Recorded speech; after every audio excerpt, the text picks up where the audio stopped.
Hey everybody, AwesomeMattG here, and today we're going to be doing the second video series of me building a second computer. For those of you who follow me on Twitter and saw the video on YouTube, you know that my last computer that I built and made videos about caught on fire, so that was great. Thankfully, a couple of viewers made a couple of donations, and that was extremely helpful. And I also want to thank my wife, Capricious, who allowed me to go ahead and spend the money required to buy the replacement parts ahead of time, before we had saved up specifically for it. I guess she got tired of me moping around without a computer or something. Anyway, I'm going to show y'all the unboxing of all the parts I have, and then we're going to go through the building process on a new computer.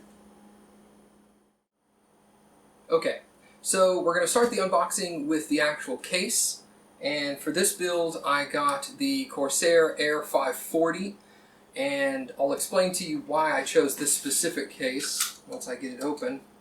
So let's check it out real quick, and if I ordered it correctly it will be black, and if I didn't it won't be.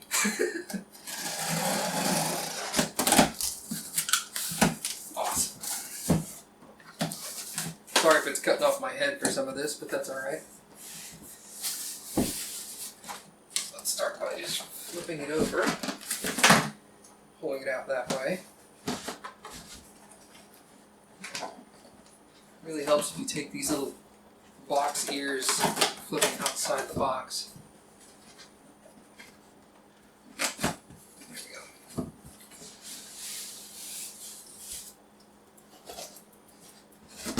Okay.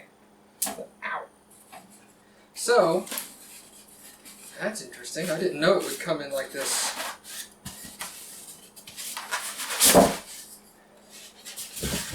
These styrofoam blocks add a lot of static electricity. This is why we unbox everything prior to starting to put it together, so we don't have static electricity when we're building. Alright. Got some documentation, and in this nice little mesh bag, flip it so that the open side is at the top. Okay.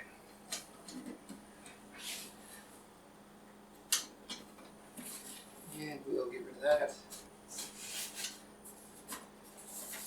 And there's the case.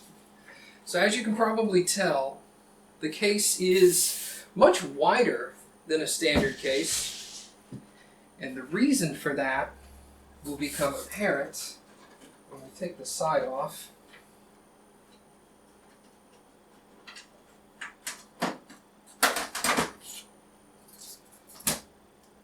The reason is because, and it's going to be a little difficult to see. Let me take this out real quick.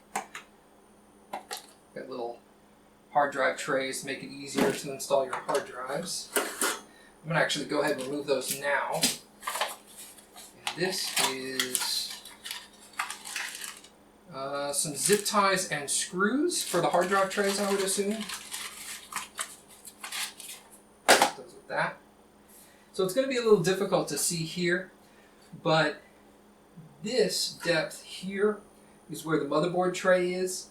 And the case actually goes back even further than that, probably another 4 or 5 inches. And what that's for is so that you can install your motherboard, processor, video card, and then any 3.5-inch hard drives you have here. And then on the other side, flip it around. We'll take this side off.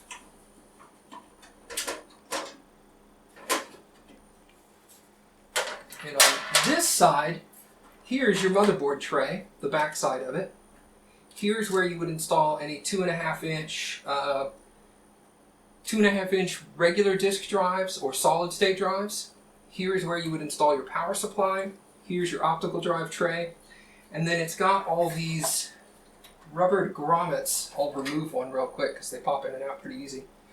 You've got these rubbered grommets here where you feed all your cables for your power supply, your hard drives, and even your 3.5-inch drives that go on the other side. They actually connect with these little, there's twist tie in there right now, these little hot swap connectors, so that all your cables are still on this side of the case. So while your hard drives may be over there, none of the cables are.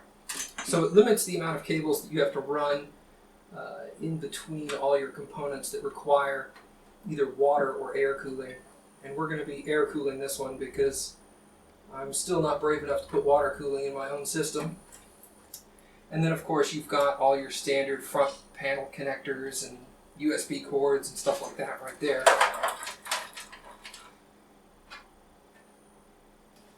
And the other thing I want to point out is,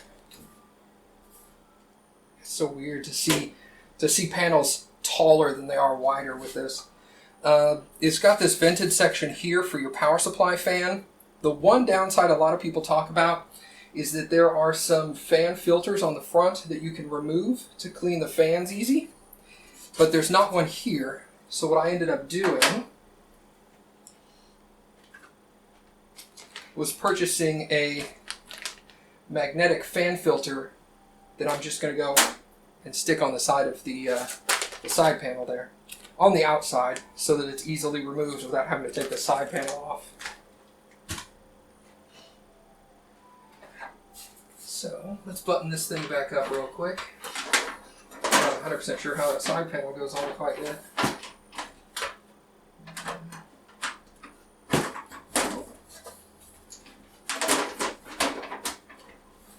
That latch.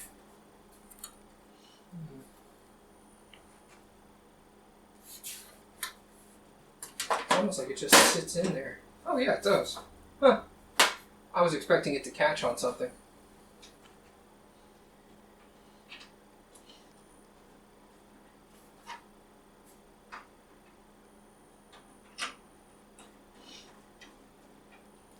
Alright, let me get that twist tie out of the way. And then, as I was talking about, on the front, this front panel, actually no, I'm wrong, this top panel comes off first.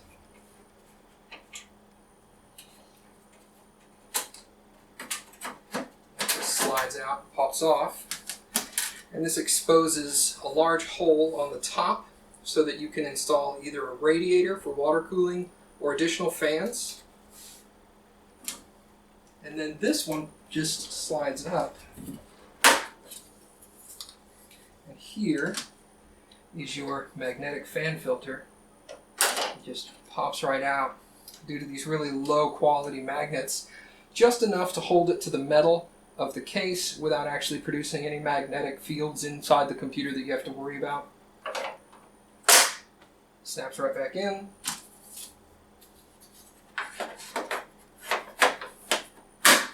Pops in like that, and then this slides in back on top.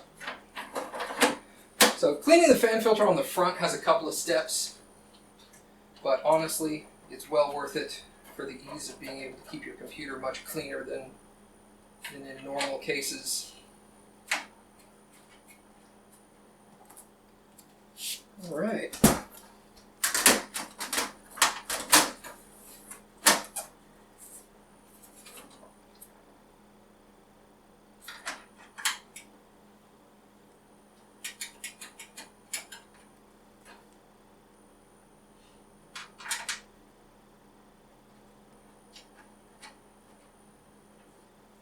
And then lastly, on the back,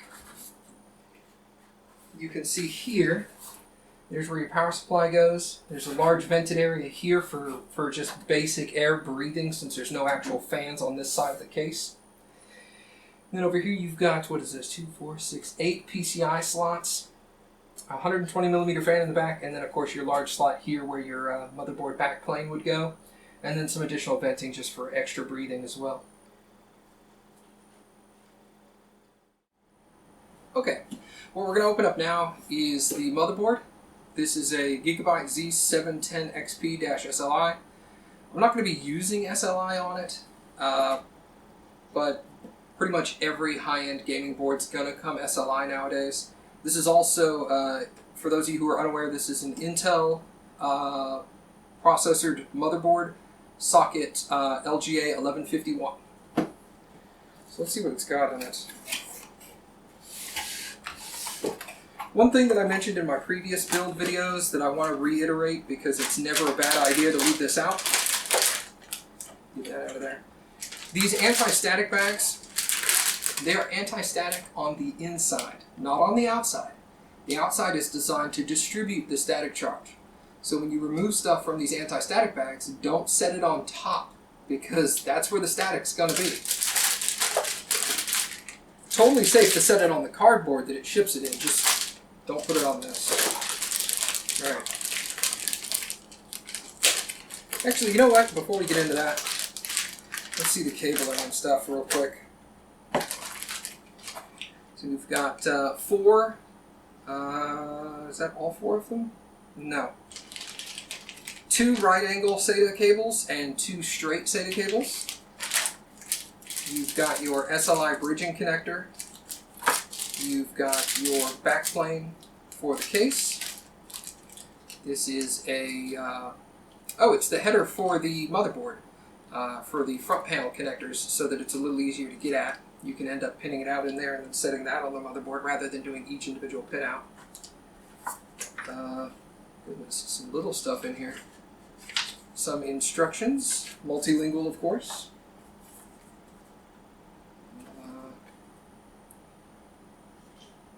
This is like a registration card, kind of. I'm not exactly sure what that is. A door hanger. Do not disturb. Enter. I don't think I'm actually going to use any of these. So, check in the description of the video below. If I decide to give a bunch of this stuff away, like if this comes with any games that I don't want, or if I decide I don't want to have this, maybe I'll give it away to you guys and we'll decide what we're going to do. It comes with a case badge, ultra durable. And the standard manual. And this is what's going to give you your pinout of any things you need. It'll give you your memory layout of how to install the memory on the board, those kinds of things. Then you've got the driver installation CD.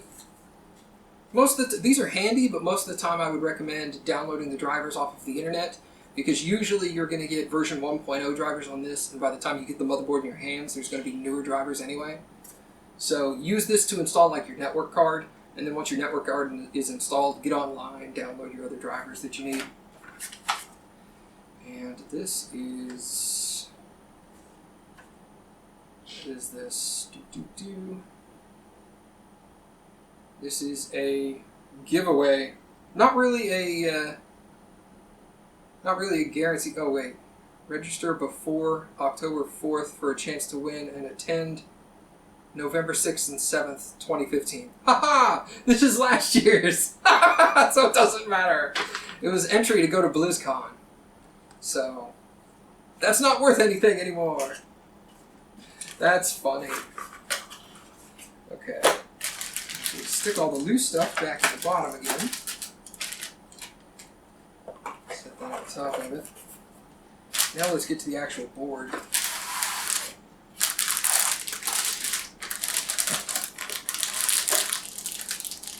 And a lot of you are going to be really bothered by the fact that I'm not wearing an anti-static wrist strap, as you can clearly tell. Anti-static discharge is something to be concerned about, but it's not as big of a deal as everybody makes it out to be. As long as you reach over, like the legs of this table are steel, as long as you reach over to metal things and discharge any static electricity you've built up, it's not going to be an issue. Most of this stuff is designed to take minor hits anyway, so let's get that out of the way.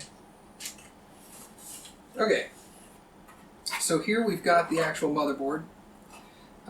Here you've got the processor socket, RAM. We've got some heat sinks for the various chips on the board. We've got 3 PCI Express 16X card slots. to my understanding, this one is 16x. This one is 16x or 8x should it need to be clocked down, and this one is at most 8x and usually runs at 4, I believe. And then you've got 2 standard PCI card slots, 2 PCI Express 1X card slots, a whole bunch of headers for different things on the motherboard for your case, usually USB, audio connectors, things like that. So that'll be a little more exciting once we get it into the case and start plugging things in. And then on the back here, we've got, what we've got here? We've got USB, 1 PS2 port for keyboard and mouse. This is VGA and DVI. You've got USB 3.1 mini, which I think is called C, I think. Yeah, that's the C connector because it's universal. No more of that, having to flip your USB cable over 4 times before you finally get it in the right way. Standard USB 3.0s, we've got, I think that's HDMI. Yes, that's HDMI. USB 3, Gigabit NIC, audio connectors, all that good stuff. So we'll get to that once we get it in the case and do a little more hooking up of everything. We'll show that off a little more there.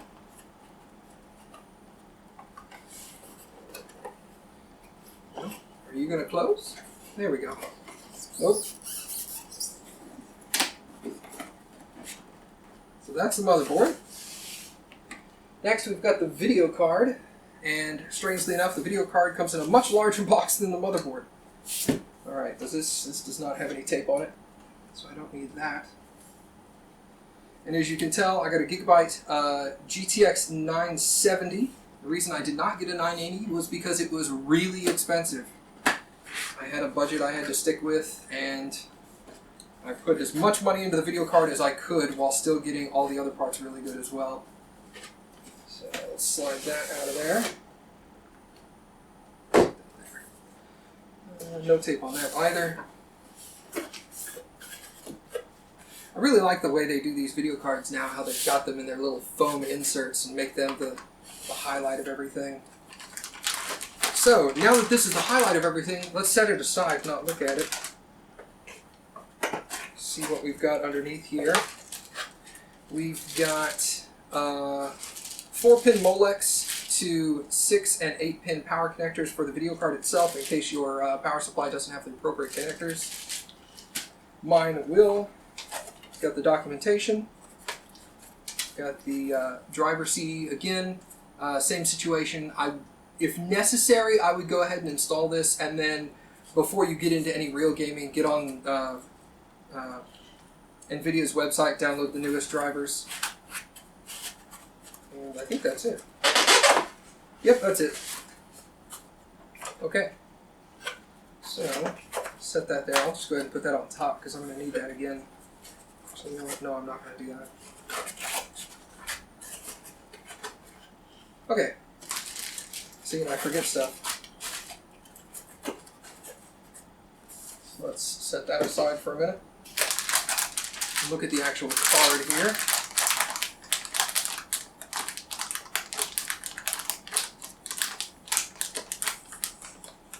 Same thing with this anti-static bag. Any real anti-static bag, you just don't set your stuff on it. Just don't do it. That is far more dangerous than actually not using anti-static wrist straps, setting stuff right on the bag. First thing I want to talk about is this nice little plastic stuff that comes on your electronics, and it's designed. The designated use for this stuff, the designed use, is to protect it from getting scratches during shipment. Take it off of there. Especially on things like your video card, any hard drives you have, basically anything inside your case. It shouldn't be on here because this stuff will get hot and will melt inside your case, and then you've got a whole another level of problems. So let's get this off of there. And no, that's not what caused my computer fire. Alright, so let's throw that away. Alright, so this is the GeForce, what is this? G1 Gaming GTX 970 SLI capable graphics card. It's got the SLI connectors up here at the top. It's kind of hard to see it. But they're covered with these little black connectors here. I'm going to go ahead and leave these covers on the connectors because I'm not going to be running SLI. But if you want to, you would pop one of these connectors off and you'd get access to it. And then you could use the adapter that came with the motherboard to link two cards together. And the reason there's two of them is because you can do multi-card SLI with more than two cards, and then you would link this one to the third one. Okay, so on the front, what we've got here, is we've got a DVI-I and a DVI-D connector on the back. And then underneath that, these should all be display ports, if I'm correct. 3 display ports, 1 HDMI. So the 3 display ports, for those of you who are unaware what display ports actually are, these are universal connectors. There are monitors out there that are just straight up display port, and then you could just run a display port to display port cable to your monitor and do it that way. But the main reason these display ports were developed was so that you could adapt this one port to pretty much any PC-based video output. You can buy adapters that go to HDMI, to DVI, to VGA. I've even seen some online that'll go to RGB video out. So it comes out of your display port and has the 3 red, green, blue video connectors for... I always forget whether those are composite or component. I think it's component. Composite is yellow video. And then, of course, on the back, you've got this nice metal heat dissipation area. I kind of like that because it prevents you from being able to put your hands directly on the electronics. Not that that's a huge issue, but a lot of people are made nervous by that. And then, of course, on the front, you've got 3 fans for extra cooling. And it's kind of difficult to see, but if you look kind of underneath there, I don't know if I can angle that properly, you can see there's 3 different sets of heat sinks in there with copper piping. The main processor is right here in the center, and then it's dissipating some of its heat to the front and some to the back so that you can get extra cooling from these additional fans in the front and the back. And then, of course, right on top, you've got your 6 and your 8-pin power connectors. So let's make sure I plug all this stuff back in here. I'll plug all these holes up again. That is DVI-D.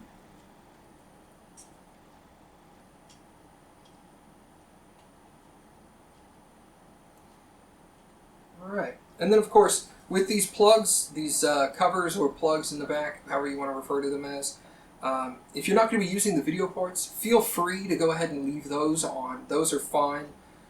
They'll also prevent any dust from getting there. And also, just to make sure, don't try to install this card with this on here. This is another one of these, I don't know if you can see it over here, according to my black shirt. This is another cover for the connector to the motherboard, just so that you don't make direct connection with that either. So there's all that. Get rid of that anti-static bag. And I'll just set this in here for now. Once again, we'll get back at that here shortly.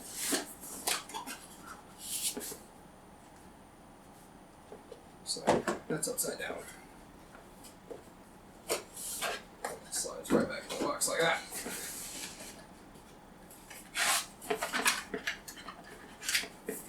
So there's that card.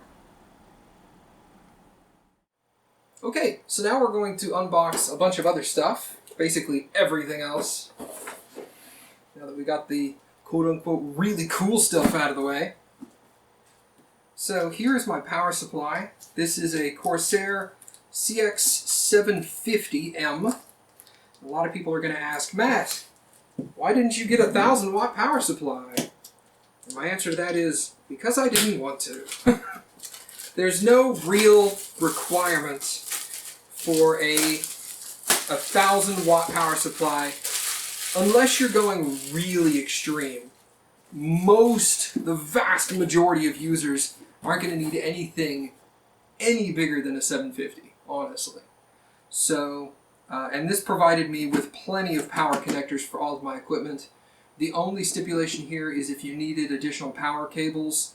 I know you can go to Corsair's website and buy them individually if you've got more hard drives than I do or whatever. Or specifically, again, if you've got... words are hard. If you've got additional video cards, like multiple SLI output, like 2 or 3 SLI cards, then you would need to make sure you've got a power supply with enough connectors to compensate for all of the power connectors on your video cards. Again, you could, for certain setups, still use a 750, but you'd have to buy the additional cables from Corsair and have them shipped to you separate from this. So let's figure out how this box opens. Well, it opens to the side, that's interesting. Okay, so in here you've got your standard wall outlet power cord. No big surprise there. A couple of additional small zip ties. I've got a bunch of big, medium and small size zip ties for cable management once we get into the case. Whole bunch of cables. Let's look at this first. You've got your warranty guide. You've got your user's manual that come with pretty much everything nowadays. In here, just set that over there real quick.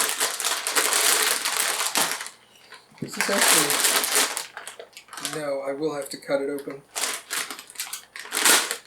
Okay. Let's just pull all that out of there, throw that away. Okay, so here we've got, this is the connector going directly to the power supply. Again, I don't know if you can see it there or you can see it here, but it's just a 6-pin, looks like a PCI Express power connector for your motherboard or for your video card. This has 4 SATA power connectors. This is an identical cable with another 4 SATA power connectors. Here's one with 3 4-pin Molex and a floppy connector, for those who still rock floppy drives. An identical 3 4-pin Molex power connectors and a floppy drive connector, for those crazy enough to have 2 floppy drives. Then this is... what is this? This looks like... okay, this is a connector that goes to the power supply on this end, and then over here you've got breakout connectors for either 6 or 8-pin power connectors for your video card. So my video card, for example, has 1 8 and 1 6. I can use this one cable to accomplish the total project by just adding the breakout pin on one and leaving the breakout pin on the other. Not a big deal. So there's that. And then actually, here's another one. So this power supply is already SLI capable right out of the box. Because again, here's another identical 6 to 4 or 6 to 8 pin with breakout side pieces for a second video card. So this power supply would do great for 2-card SLI. If you went 3-card SLI, you'd either have to get a second set of cables, or I don't think the power supply has a place for a third set of these. So in that case, you might need to go up to like an 850 or something like that. But again, all these companies cranking out like 1,000, 1,200 watt power supplies. It's way too much power. None of your electronics are actually going to draw that. So here is the actual power supply. Let me get this paperwork out of the way. You know what? Let's do that. Take that off. And everywhere I read said this was a 120 millimeter fan, but as I'm looking at it, I'm going, gosh, I swear that's 140 millimeters. That looks way too big for 120. But it's got your standard... let me undo this real quick. Let me get a better look at these. This is not a fully modular power supply. It's mostly modular because it still has physically connected to the power supply. It still has your standard 24-pin with the 4 breakout for older motherboards, and either a 4 or... actually, is this even breakout? Yeah, this is breakout. This is either a 4 or an 8-pin what do they call this? 12-volt power connector for your motherboard as well. So that's your additional power connector for your motherboard. And because they include these on these models where they're physically still connected to the power supply, solely because every motherboard has these connectors. You're going to need them. The only reason you would want to get them fully modular is if you wanted to route them a little better, at least around the power supply. Because that is one thing, is when you go and route these... a lot of people end up doing this and then zip tying it, but then you've got this huge bundle of cable right next to your power supply, and a lot of people want to avoid that. I even have a friend that got a fully modular one and custom cut the lengths of the power cords, as well as put his own. You can see these have like meshing around them. He went ahead and bought some meshing and put his own meshing on the individual wires so that it kept it nice and neat as well. I'm not going to be doing any of that. That's a little too hardcore for me. Alright. So let's get that back in the box and we'll move on to the next piece. In there. And it's never going to go back in there the way it came out. Which is fine, because I'm going to be using 90% of it anyway.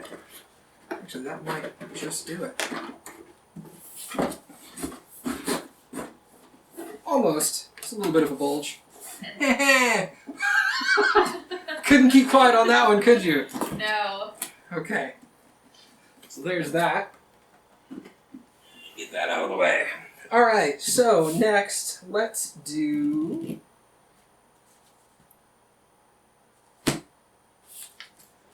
That goes with those. Okay, so next, let's go ahead and do the processor, because a lot of people are going to be wondering what processor I got. This is an Intel Core i5 unlocked 6600K. A lot of people are going to be wondering why I didn't get an i7. And again, the reason is money. I didn't want to shell out the cash for an i7 because an i7 was significantly more expensive than the i5.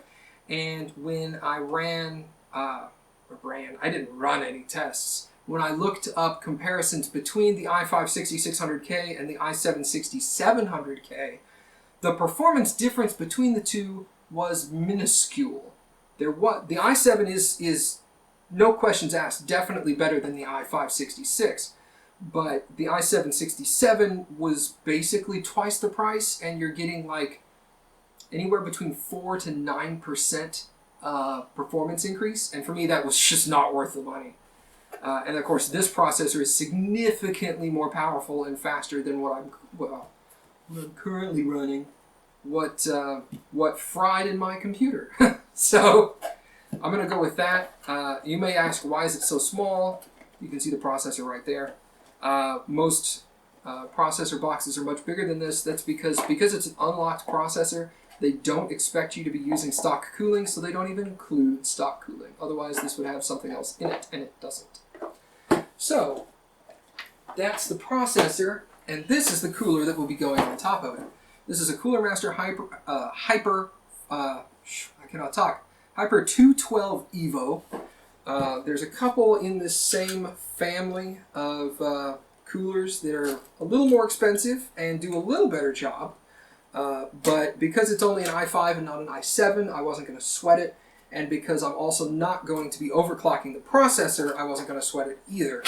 And all of you may ask, well, why'd you get the unlocked processor if you're not going to overclock it? And the reason is because it's stock faster anyway. And the price difference between the unlocked and the locked processor it's insignificant, really. Alright, so this is probably the backplanes. Yes, a lot of documentation. We've got the different kinds of backplanes. I believe this one is specifically for, this is specifically for the 1155, so they only include one backplane, only for the 1155. And I'm assuming it goes like that as opposed to this, maybe? Either that or it's for multiple, and I'm not paying attention close enough. But there's your backplane. This is what actually sits behind the motherboard, and then the motherboard is here, processor on top of that, and then the cooler sits on top of this, and this like crunches everything in between them. So let's collapse that. This is interesting. We've got some... I'm going to have to read the instructions on this before I install it to make sure I get it right. But we've got some little plastic brackets, I assume, to help hold the processor cooler in place around the processor. And then this is awesome, a whole bunch of nuts and screws in this blister pack, along with some thermal paste to go with it. And what are those? I don't know what that is. I don't know what these are right here. Again, I'll have to read the instructions, and actually, I always read the instructions on coolers because I don't want to install these wrong. You install these wrong and you burn up your processor. Maybe your motherboard too, who knows. Let's stick that all back in that box. We'll check that out when we get ready to install that. let's pull out the actual cooler. Yep. All right. Let's get rid of that. This isn't even desiccant. Superior desiccant. It's like liquid desiccant. That's interesting. Huh. Never seen that before. I'm going to spend more time looking at the desiccant than I am at anything else. Okay. So there's your cooler. It has a 120 millimeter fan on the front. There's no fan on the back, as you can see. You can install one on the back. Oh, that's what those are for. Okay. Here are these little black plastic clips that came in this box over here, so that you can actually clip another fan onto the back and increase your airflow. Obviously, you'd want to make sure you install that properly so that the airflow is going the same direction through both fans. If you have this blowing that way and that blowing this way, you're kind of screwed. But one fan should be more than sufficient because, again, I'm not going to be overclocking the processor. There's no real reason to go crazy with the cooling. And then here is another backplane piece. Again, I'm going to have to look that up and make sure I'm using the right thing.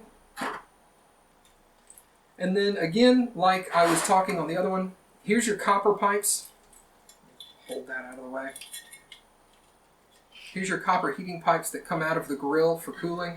And they are actually exposed on the bottom to the processor, which helps the heat dissipation. And I'm going to leave this plastic film on for now, but this plastic film has to come off before installation. The reason I'm leaving it on now is I don't want to get any fingerprint marks on the copper, because that will interfere with the heat dissipation between the thermal paste and the processor. So I will leave that on until basically right as I'm installing it. So let's slide that back in its box. Put its little accessories container on top of that. There's the cooler for the processor. Now, RAM. This is one of the reasons why I skimped a little bit on the processor and the video card. I was able to take a step down in the video card specifically and save myself a significant amount of money, and it enabled me to go with DDR4 3000 megahertz 2 by 8 gig sticks, which means that this box right here contains 16 gigs of RAM in 2 sticks, 2 8 gig sticks. And because I reduced the price on the video card by going with the 970 instead of the 980, I was able to get a second box so that I can get 32 gigs of RAM. And for me, this is specifically going to be used for editing and rendering the videos on YouTube. So hopefully I'll be able to render my videos faster, both with the Intel processor that I got, as well as the additional RAM. And the faster I can get videos edited, the quicker they can go up on YouTube. And if it really starts increasing my speed significantly, maybe I'll even start doing 2 videos a day, who knows. But we'll go with that. And so there's the RAM. I'm not going to open it up until I get ready to install it, but it basically looks like it does on the front of the box. I know it's kind of hard to see right there, but it's got a neat little black tooth design on top. And of course, when you go to install that on the motherboard, you'll be able to see that a lot easier. Let's get that out of the way. Oh, I'm sorry, I didn't even say the name, the brand and all that stuff. It's Corsair Vengeance LXP. And again, I don't think I've mentioned this yet, actually, but I'm going to have detailed parts lists down in the description of all the videos during the building process, as well as a rough price of how much I spent on the entire machine, so that you can get an idea as to if you wanted to go onto Newegg or Amazon or any of your local electronic stores online or locally, how much you can expect to pay.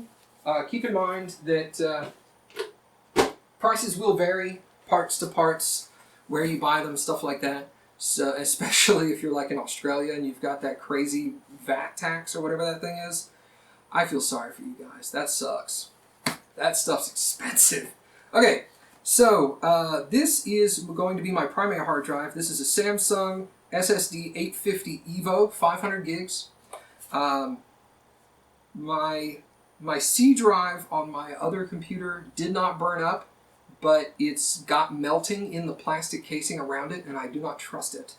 I would not want to keep my data on that drive for an extended period of time. So I wanted to replace it and the drive that burned up and just put it all in one drive. There was a the C drive on my old computer was 250 gig. The D drive that actually really melted was 60 gig. So this being 500 gig more than makes up for both of it. So I'm going to end up installing the operating system, my recording and editing software on this. A lot of my Steam games and things that I play will be installed directly onto this solid-state drive, and that'll help me with all that. So that's going to be awesome. Again, I'm not going to open this. You know what? Let's open it. Forget it. There's not going to be a whole lot to this. Basically just the drive in a plastic shell from what I remember when I opened my 250 a while back. A little bit of documentation. What do we got? Come on. You're stuck to the casing. That's weird. Okay, well here's the actual solid-state drive. Very small. Very thin, as you can see. So, not much to it. 500 gigs worth of memory, basically flash memory, just like USB pen drives for the most part. And that's that. And then this is kind of stuck to the shell. This plastic shell. What is in here? Installation guide, warranty, one-stop install navigator software, and manual on CD. You don't need software for a solid-state drive, so I don't know what that is. But anyway, that's what's in that little envelope. It has a little listing right here of what's actually contained within. And I'm not going to bust that open right now because it's not necessary. So, stick that back into the box. And we'll move on. Okay, so to a little less exciting stuff because it comes in plain junk boxes. We've got... That came out of something. Oh well, it's zip ties. What do I care? I'll find it. So here, this is actually really exciting to me. Maybe less exciting to most people, but this is one of the more exciting parts for me. These are my data hard drives that I'm going to be storing my recorded and edited and rendered videos on. These hard drives are standard spinning disk hard drives, primarily because size versus value. And by size, I mean storage capacity versus value. These are Western Digital 2 terabyte WD 2003 FZEX SATA hard drives, Black Edition. The Black Edition gets you a 5-year warranty instead of a 3-year warranty on the blue hard drives. And the black hard drives are also rated for high use and are heavily recommended for server grade installations. So this has a much lower failure rate than blue drives. They perform a little differently. They have a longer... I don't know the specifications, like the specifics, but I'm guessing they have higher quality ball bearings. Not ball bearings, but you know what I mean. The bearings inside where the spinning discs are located are going to be higher quality. The reed arm is going to be higher quality. They will still eventually fail, like any spinning hard drive will, but they will last significantly longer. They've got a much longer spin life on them than a blue drive, and definitely don't use a green drive. I wouldn't recommend a green drive for any custom build, primarily because it's eco-friendly and it will turn itself off when not in use. And one of my drives, I can't remember whether it was the recording drive or the edited footage drive, was actually a green drive, and temporarily, when I would start my recordings originally, it must have been my recording drive in that case, when I would start my recordings originally, it would take like 3 or 4 seconds before my recording software would actually kick in, and the reason was because I would tell my computer to start recording, and it would register to that drive and say, hey, we're going to start writing a bunch of data to you, and the drive would go, hold on, let me wake up. And then of course that's a big problem, because if it just freaks out and decides to go to sleep right in the middle, you just lost everything. Lost all your recording you were doing. So there's those 2 drives, and then this. It's not really an easy way to open this other than just manhandle it. This is my optical drive. It is a, if I'm not mistaken, it is Lite-On, I think? Oh no, LG, sorry. Oops, I hope nobody's watching that works there. This is an LG CD and DVD burner, Blu-ray player, and Blu-ray burner. I was still used to seeing these. It's been a long time since I looked parts up online, but I was still used to seeing these at like $200 or $300, and when I saw this online for $50, I was like, well, it's a Blu-ray reader. I wanted to get a Blu-ray reader just so I could watch Blu-ray movies on my PC sometimes. And then I was like, for like $5 more, I could get a Blu-ray burner. And I was like, hell yeah, let's do it. So that's a Blu-ray burner, DVD burner, CD burner, all of the above. I don't know the exact speeds, but I'll list the model number in the description below, and you can go and check it out, Google it, look it up on Amazon or on Newegg or wherever, and that'll tell you exactly what kind of specs it has. I don't need... Do I need that paperwork? No.